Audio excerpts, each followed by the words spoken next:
Hey everybody, happy Saturday and welcome to another episode of the AI Guide. And for the first time today in episode 53 here, I'm going to talk about AI and its uses in the military.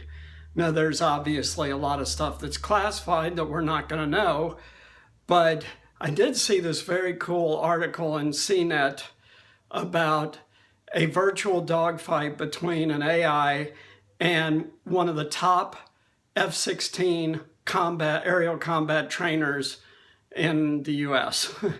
And they showed this competition apparently and talked about it in different stages of this AI playing against different fighter pilots, and then it wound up with like the guy versus the AI.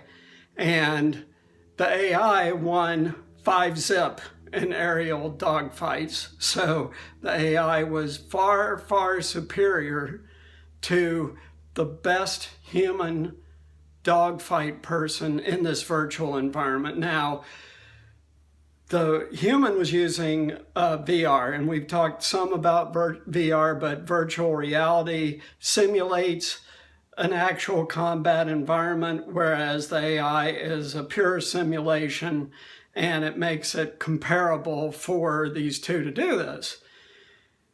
Of course, right now, the AI is only in this simulated environment, right? But it's a deep learning algorithm, and they've trained it presumably with tens of thousands or millions of dogfight scenarios. So in that way, as we talked about before, an AI can process much, much more information than a human can about a specific narrow subject, and therefore perform better than a human.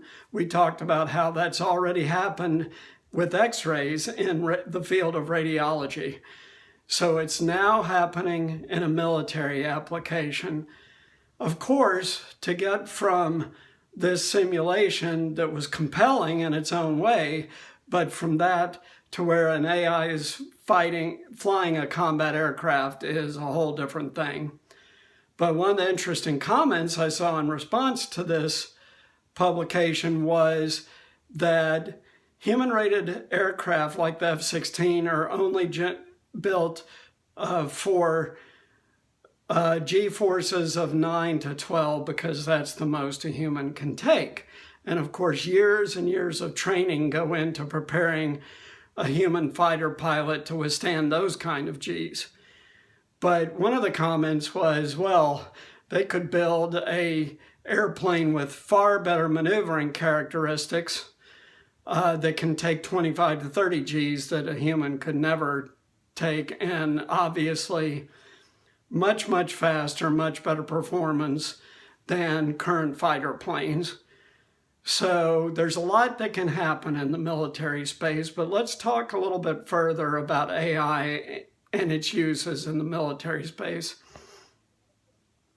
So clearly in today's world, Russia is working on AI, China in particular is working on AI, the EU is working on AI, Canada is working on AI. Most of the major powers on the globe are working on AI, and some of that's going to be for military applications. And broadly speaking, uses of AI in this environment break down into two ways, right? One is defensive, which is for protection from an attack, as you might imagine, and the other is offensive. Generally speaking, technologies that are defensive in nature are stabilizing. So what does that mean? That means that if I put up a defense that you can't penetrate, then you won't attack me because you can't, and vice versa if the other power has that same capability.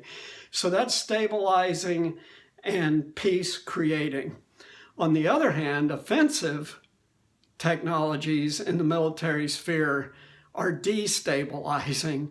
So what do I mean by that? Well, I mean that they are now developing, many of these countries that I just mentioned are developing what's called hypersonic weapons.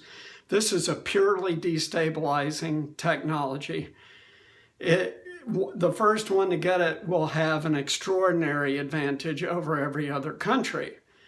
And so then the question is, does that advantage translate into first use, just like the US was the first to develop atomic weapons and used them before other countries had them?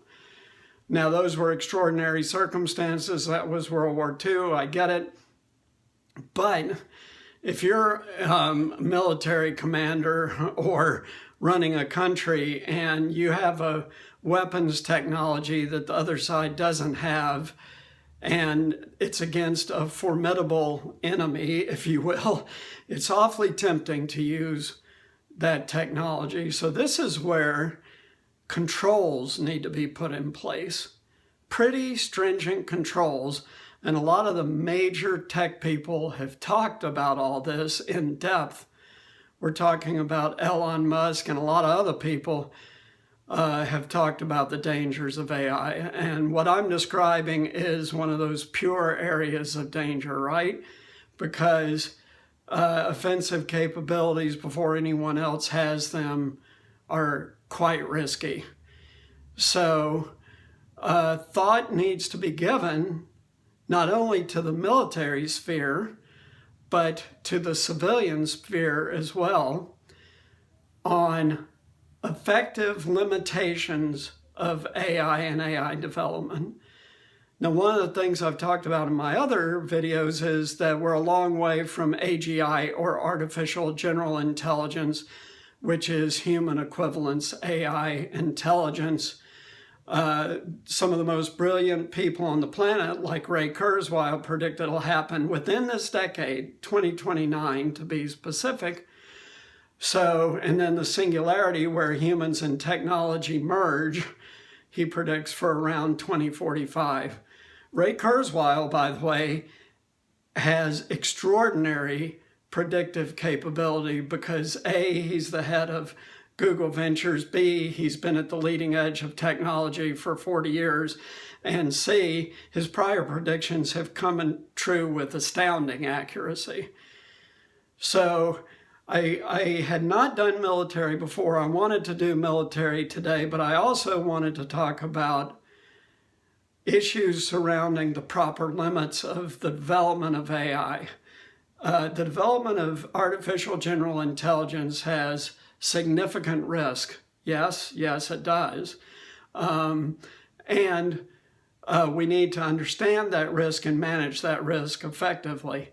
These kind of narrow AIs, like this one where the AI was programmed to fly an F-16 and be better in aerial combat than a human, is a very narrow application, but it obviously has a very real-world potential application, say 10 years down the road, when they can reconfigure a fighter plane completely to be flown purely autonomously. That'll take a while, obviously. Look how long self-driving cars is taking. So not an immediate threat, but needs to be strictly managed and considered. And we can all only hope that the leadership of all of these great powers in the world will have the self-restraint to manage the development of AI effectively. But it'd be much better if there could be global agreement on those limitations very soon, rather than the genie getting out of the box, if you will. So I hope you enjoyed this first video. If you like on military applications of AI, if you liked it, please subscribe, like it, and of course, share it with friends. Because again, I'm doing this to educate you guys so that you can have career paths that aren't affected by AIs. Now, obviously, the military is a great career path.